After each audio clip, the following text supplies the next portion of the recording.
नमस्कार साथियों। तो आज है 2 मई 2026।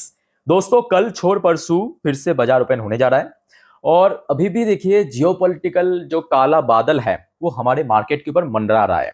बट शुक्र है कि लास्ट डे हमने देखा था कि निफ्टी 50 भले ही क्लोज था, मतलब इंडियन मार्केट भले ही क्लोज था, बट गिफ्ट निफ्टी में क्लोजिंग पोजीशन काफी बढ़िया था कल रात को। और कल रात से लेकर अभी तक ऐसा कुछ भी जियोपॉलिटिकल डेवलपमेंट हुआ नहीं जो मार्केट को गिरा सकता है। ऐसे में देखिए पिछले 3 से 4 घंटों पे बहुत सारे जियोपॉलिटिकल डेवलपमेंट हुआ है, आपके साथ मैं इस वीडियो में शेयर करूंगा। और मोस्ट इंपॉर्टेंटली दोस्तों, भारत के लिए और भारत के लोगों के लिए कुछ गुड न्यूज भी है। तो अंत तक दोस्तों बने रहिए, एक एक करके स्टोरी माफी का आपको मैं समझाता हूं। सबसे पहले दोस्तों आप प्लीज मेक श्योर कीजिए आपने इस चैनल को सब्सक्राइब कर लिया। अगर आपने अभी तक नहीं किया दोस्तों, देर किस बात की, इतना बढ़िया बढ़िया अपडेट कंटेंट में आपको इन्फॉर्मेशन शेयर करता रहता हूं हमेशा, तो फटाफट सब्सक्राइब करके रख दीजिए चैनल को, ठीक है। अच्छा दोस्तों, आज दिन की पहली वीडियो आई होप कि आप लोगों ने देखा होगा सभी ने। ये वाली वीडियो की मैं बात कर रहा हूं, ठीक है। थोड़ा सा हम पीछे से शुरुआत करेंगे क्योंकि आप अच्छे से कनेक्ट कर पाए। तो इस वीडियो में दोस्तों मैं आपको कुछ जानकारी दिया था, आई होप कि आपको याद है। देखिए, जानकारी ये था कि कल रात से लेके आज सुबह तक इस टॉपिक को लेके काफी चर्चा हुआ था कि शायद यूएस और इजराइल फिर से हमला कर सकता है ईरान के ऊपर, ठीक है। काफी चर्चा था, ईरान की तरफ से भी कहा गया था, बीच बीच में न्यूज मीडिया ने भी इस चीज को काफी मतलब कह सकते हो कि फोकस में लाया गया था। अच्छा, ट्रम्प ने उसके बाद हमने देखा था इसके रिप्लाई देते हुए कहा कि नहीं, हम लोग मतलब ऐसे स्थिति में नहीं है कि हम लोग हमला करें। अच्छा, कौन सी रिपोर्ट में कहा गया मैं आपको थोड़ा दिखाना चाहता हूं, ठीक है। तो ट्रम्प ने यहाँ पे सीधा सीधा उस चर्चे को टोटली बंद कर दिया। ट्रम्प ने कहा कि he prefer not to strike Iran even as frustration mount. तो मतलब अगर देखिए बहुत ज्यादा मतलब फ्रस्ट्रेशन वाली सिचुएशन पे भी हम हमला नहीं करेंगे, बट मैं आपको उस दिन की मतलब उस वाली वीडियो में समझाया था कि दो कंडीशन है, ये दो कंडीशन पे ही हमला हो सकता है। बट हाँ, अभी जो स्थिति है मेरे हिसाब से ना होने का चांस बहुत ज्यादा है, ठीक है। अब चलिए इस टॉपिक को आगे बढ़ाते हैं। आगे देखिए, यहाँ पे शाम के 5:28 पे खबर आया ईरान की तरफ से। ईरान ने भी इस चीज को कंफर्म किया, Iran plan reject by Trump proposed reopening strait of Hormuz before nuclear talks. So जैसे कि कल रात में हमने देखा था, डोनाल्ड ट्रम्प ने जो ईरान की मतलब ईरान के द्वारा भेजा गया प्रपोजल उसको रिजेक्ट कर दिया था, ठीक है। और साथ में ये भी कहा था कि जब तक ना ईरान अपने न्यूक्लियर प्रोग्राम्स को कैंसिल कर दे या टोटली कह सकते हो कि उसको हटा दे, तब तक तो हम स्टेट ऑफ हॉर्मुज की ब्लॉकेट ओपन नहीं करेंगे। और बाकायदा मैं आपको ये भी समझाया था बार बार कि स्टेट ऑफ हॉर्मुज की ब्लॉकेट कहीं ना कहीं ईरान की इकोनॉमी के लिए बहुत ज्यादा नुकसानदायक हो रहा है और बहुत ज्यादा नुकसान पहुंच रहा है, वहां पे महंगाई बढ़ रहा है, ठीक है। इस बारे में काफी चर्चा कर चुके हैं। अच्छा, उसके बाद देखिए, अब देखिए ईरान की क्योंकि सप्लाई चेन टोटली डिस्टर्ब हो चुका है। ये दोस्तों आज रात की 7:20 की खबर है। ईरान ने अब डिसाइड किया कि अपना जो ऑयल प्रोडक्शन है उसको हम कम करेंगे। अब करना भी चाहिए क्योंकि इतना ऑयल प्रोडक्शन करके बेचेगा किसको, क्योंकि जो एक्सपोर्ट है वो तो बंद है। Iran juggle oil cut and storage strain to resist US blockage. और अब देखिए यहाँ पे हमारे बहुत सारे दोस्त हैं, मतलब जो आप में से ही जो ईरान को एक्चुअली सपोर्ट करते हैं। सपोर्ट करना चाहिए, अपना अपना ओपिनियन है, बट देखिए आप कभी रियलिटी को बदल नहीं सकते। जो आपको मैं बार बार कह रहा हूँ कि देखिए आज की डेट में ये जो यूएस की ब्लॉकेड है ना, ये एक्चुअली ईरान के लिए बहुत बड़ा ट्रैप है और ईरान टोटली ट्रैप में फंसा हुआ है। ऐसा मैं क्यों कह रहा हूँ, पहले आप समझने की कोशिश कीजिए। लोग कहते हैं कि देखिए ईरान अभी पाकिस्तान के जो बॉर्डर है वहां से सप्लाई ले रहा है, तो ऐसी बात नहीं है। अगर आप ईरान की कोई भी मैप को उठा के देखेंगे, देखिए ये जो ऑयल की एक्सपोर्ट है ईरान करते हैं ना, या कोई भी बड़े सामान की एक्सपोर्ट, वो हमेशा सी रूट में किया जाता है। क्योंकि सी रूट में क्या होता है, एक तो ट्रांसपोर्टेशन कॉस्ट वो काफी कम बढ़ जाता है, टन के टन जो सामान है उसको भेजवाया जा सकता है। ठीक वैसे ही अगर आप लैंड रूट से देखेंगे वो पॉसिबल नहीं है। तो ईरान की जो जियोग्राफिकल लोकेशन है ना, ईरान की ये जो नीचे की साइड में आप देख सकते हो, ये जो सी रूट है यहाँ से ही इसकी 90% सप्लाई है। और यहीं पे तो यूएस ने ब्लॉकेट किया। यूएस ने यही तो चाहता है कि उसका जो 90% सप्लाई वो ब्लॉकेट हो जाए। आप कहेंगे यहाँ पे पाकिस्तान के रूट से आ सकता है, कितना आएगा, 1%, आधा परसेंट।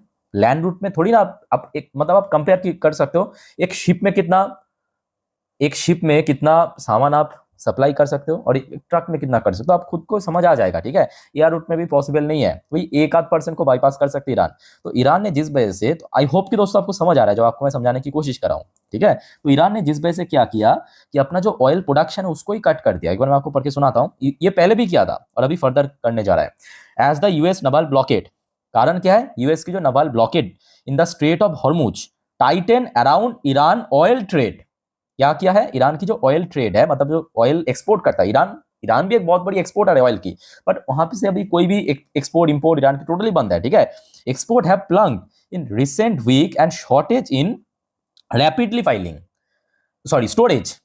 अब देखिए ईरान प्रोडक्शन तो कर रहा है, स्टोरेज भी फुल हो रहा है, पर बेचेगा किसको, जा तो नहीं पा रहा है ना। ठीक है, तो कंट्री मतलब यहाँ पे ईरान ने फिर से डिसाइड किया है कि हम और प्रोडक्शन कम करेंगे। तो आप भले बात ही समझ पा रहे हो कि क्यों ईरान की इकोनॉमी अभी काफी स्ट्रगल पोजीशन पे आ चुका है। और कभी अगर ये ब्लॉकेड, अगर मान लीजिए कि यूएस की जो ब्लॉकेड है, जो एक्चुअली ट्रम्प चाहते हैं, क्योंकि ट्रम्प को भी मजा आ रहा है, ट्रम्प देख रहा है कि भाई हम लोग जब मतलब जंग लड़ रहे थे, बॉम्बिंग कर रहे थे, तब तो हमारे बहुत पैसा वेस्ट हो रहा था, मतलब यहाँ पे जल रहा था। भाई अभी तो कुछ उतना पैसा लॉस, मतलब कह सकते हो एक बॉम्बिंग करने में, मिसाइल दागने में जितना पैसा खर्च होता है, ब्लॉकेट करने में थोड़ी ना उतना पैसा जाते हैं। वहां पे तो सिर्फ मतलब जो नेवी है उसको बस बिठा दिया, अगर कोई आके तो रोक देना। अब यहाँ पे ट्रम्प को मजा आ रहा है, ऑयल प्राइस बढ़ रहा है, यूएस डॉलर इंडेक्स बढ़ रहा है, ऊपर से डॉलर डोमिनेंस भी बढ़ रहा है, डॉलर स्ट्रांग हो रहा है, यही तो चाहते हैं। अच्छा, दूसरी ओर आ जाए, यहाँ तक आई थिंक कि आपको समझ आ चुका है, ठीक है, कि ईरान ने क्यों ऑयल प्रोडक्शन कम किया, यही मैं आपको शॉर्ट में एक्सप्लेन करने की कोशिश किया। अच्छा, उसके बाद आ जाइए एक और रिपोर्ट। अब रिपोर्ट में अब ट्रम्प सीधा सीधा वार्निंग दे रहा है। अब ध्यान से देखना, ये भी आज अभी की अपडेट है, ये देखिए 9:30 की अपडेट है, ये देखिए 2 मई 9:09 की अपडेट है। अब ट्रम्प डायरेक्टली कह रहा है कि Trump warn of more oil disruption, US aircraft carrier leave Gulf. देखिए एक तरफ ट्रम्प, मतलब ये तो खबर मिल गया कि यूएस की जो एयरक्राफ्ट कैरियर पिछले लगभग कुछ महीनों से वहां पे डिप्लॉय था, वहां से लगातार हमने देखा था जो एयरक्राफ्ट है उस कैरियर से उड़ान भर के ईरान में जाके बॉम्ब गिराया था, लगातार बॉम्बिंग किया था। तो एक बात आप कह सकते हो, आप निश्चिंत हो सकते हो कि नियर फ्यूचर में बहुत बड़ा कोई स्ट्राइक करने का चांस बहुत कम है। सिर्फ 2 कंडीशन में कर सकते हैं, जो ऑलरेडी आपको मैं चर्चा कर चुका हूं इस दिन की फर्स्ट वीडियो में। और दूसरी तरफ ट्रम्प ने यह भी वार्निंग दिया है कि आगे ऑयल प्राइस और ज्यादा डिस्टर्ब होगा, मतलब और ज्यादा बढ़ सकता है या फ्लक्चुएट कर सकता है। तो यहां से आपको 2 चीज पता चलता है। सबसे पहली बात देखिए, यूएस जो है अभी ईरान पे बॉम्ब गिराने की स्थिति में नहीं है, या नहीं गिराएगा, क्योंकि आपकी जियोपॉलिटिकल प्रेशर भी है। ठीक, दूसरी तरफ ये जो ब्लॉकेड है वो आगे एक्सटेंड हो सकता है, जिस वजह से भी वार्निंग दे रहा है। समझ आ चुका है। अच्छा, उसके बाद आप देखिए, अब यूएस ने एक डेटा शेयर किया है। यूएस ने डेटा शेयर करते हुए ये कहा कि पिछले लगभग 20 दिन ये जो ब्लॉकेट, मतलब स्टेट ऑफ हॉर्मुज पे जो यूएस ने ब्लॉकेट लगाया है, वो लगभग 20 दिन के आसपास हुआ है। ठीक है, तो यूएस ने क्या किया, लगभग 48 के आसपास जो शिप है उसको रीरूटेड कर चुका है in the Persian gulf over the past 20 days, focusing heavily on traffic through state of Hormuz, क्योंकि वहां पे ब्लॉकेड है। लगभग 48 के आसपास जो वेसल्स है, मतलब पर्शियन गल्फ से आ रहा था। पर्शियन गल्फ मतलब मैं आपको समझा देता हूँ, ये आपको ईरान दिख रहा है ना, पर्शियन गल्फ एकदम से इधर वाला पार्ट, इसको कहते हैं पर्शियन गल्फ। ये देखिए पर्शियन गल्फ आपको देख सकते हैं, लिखा है। तो यहाँ से क्या हुआ था, यहाँ से आ रहा था, यहाँ से मान लीजिए कोई शिप आ रहा था, ठीक है, यहाँ पे ऑयल भर भर के सऊदी अरब से हो सकता है, उधर आपके कुवैत से हो सकता है। ठीक है, तो यहाँ से पास करने के लिए जा रहा था, इसको फिर से घुमा के उधर भेज दिया कि भाई अभी नहीं, यहाँ पे ब्लॉकेट चल रहा है। ठीक है, यूएस ने भेज दिया। अब दोस्तों आपके मन पे एक सवाल आ सकता है कि सर यहाँ पे आपने मेंशन किया वीडियो के थंबनेल पे भारत की डिप्लोमेटिक जीत, ये किस प्रकार की जीत है, अभी तक तो कुछ बताया नहीं। दोस्तों थोड़ा सब्र करिए, मैं आपको बताता हूँ। जो लोग कहते हैं ना, जो लोग एक्चुअली भारत की फॉरेन पॉलिसी, डिप्लोमेसी को चैलेंज करते हैं, उनको समझने की आवश्यकता है। ये भी आज की खबर है, रात 8:42 पे। अभी तक दोस्तों बहुत सारे जानकारी आपको मैं दिया कि यूएस ने कैसे 48 वेसल्स को घुमा दिया, टोटली ब्लॉकेड है, एक भी शिप पास नहीं कर पा रहा है। दोस्तों ये अभी अभी की खबर है, इंडिया लिंक्ड टैंकर जिसका नाम है शर्फ शक्ति नाम का की जो ऑयल टैंकर है, carrying cooking fuel crosses state of Hormuz. समझ आ रहा है? अगर फिर भी आपको समझ नहीं आ रहा है तो आपकी डिप्लोमेसी को प्रणाम। दुनिया की कोई भी शिप को वहां पे पास नहीं होने दे रहा है, ना ईरान पास होने दे रहा है स्टेट ऑफ हॉर्मुज को, क्योंकि यहाँ पे अगर आप देखेंगे ये जो स्टेट ऑफ हॉर्मुज है, यहाँ पे थोड़ी ना सिर्फ यूएस ब्लॉकेट करके रखा है। ये जो स्टेट ऑफ हॉर्मुज आप देख सकते हो, अरे ये मैप बहुत छोटा है, हाँ ये मैप सही है। ये जो स्टेट ऑफ हॉर्मुज है, ये जो स्टेट ऑफ हॉर्मुज, इस जगह पे तो आप ईरान ने भी ब्लॉकेज करके रखा, और इस पार्ट पे यूएस ने ब्लॉकेज करके रखा। तो मतलब अगर कोई आना जाना हो तो दोनों का ही परमिशन लगेगा, या परमिशन वर्ड थोड़ा गलत होगा, कि आप कह सकते हो कि दोनों का ही अप्रूवल लगेगा। ठीक है, अब खुद ही बताइए, जहाँ पे पूरे दुनिया को यहाँ पे रोका जा रहा है, रिजेक्ट किया जा रहा है, भारत की जो शर्फ शक्ति नाम कर की जो वेसल्स है वो ऑलरेडी क्रॉस कर चुके हैं। ये आज की खबर है। बाकी दोस्तों आपको समझ आ रहा है कि क्यों ये भारत के लिए कितना बड़ा, क्योंकि आज की डेट में भारत एक ऐसे स्टेज में है ना, ऐसे स्थिति में है, भारत के साथ हर कोई देश अच्छा संबंध बनाना चाहते हैं, और इससे बड़ी डिप्लोमेसी की जीत क्या हो सकता है, आप बताइए जरा। इतना मतलब टफ टाइम पे भारत के साथ, चाहे ईरान के विपक्ष यूएस, दोनों ही देश अच्छा संबंध रखना चाह रहे हैं।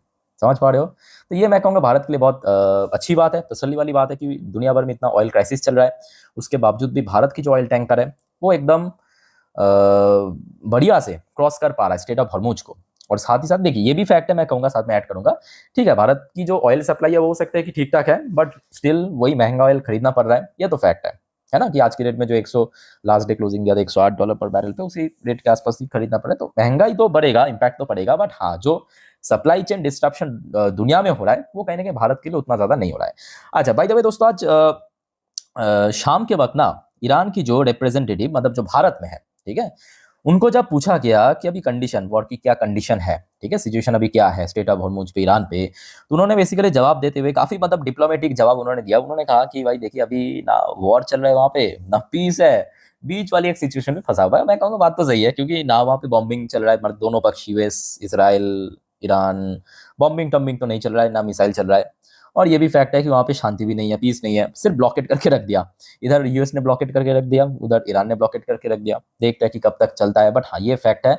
आप दोस्तों यकीन मानिए, हो सकता है कि आप में से बहुत सारे जो ईरान के सपोर्टर है, दोस्त है, आप लोग डिसएग्री करेंगे मेरे साथ कि अगर ये ब्लॉकेट यूएस ने और 30 दिन मतलब ये मई का महीना जो है, ठीक है, रफली मान के चलिए अगर खींच दिया ना, ईरान की जो इकोनॉमी 100% कोलैप्स करेगा। मैं आपको लिख के यहाँ पे दे दिया, सेव करके रख दीजिए।